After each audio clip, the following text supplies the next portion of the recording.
Welcome back to another technical deep dive here in the debug zone. Today we're tackling a big question and breaking it down with us from other users. Hopefully this clears up some misconceptions and helps you get the answer you need. So buckle up, stay a little curious, and let's jump right in.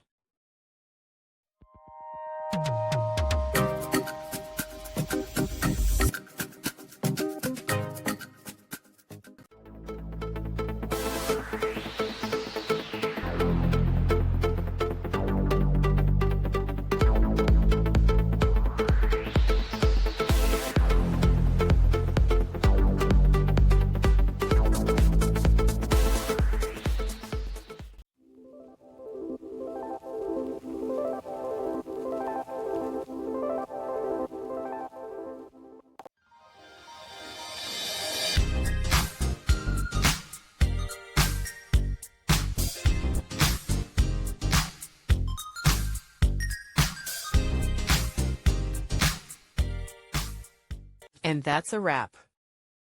I hope you found the answer you were looking for. If you did, take a second to hit that subscribe button. It really helps out. And let me know in the comments which solution worked best for you. See you next time in the debug zone.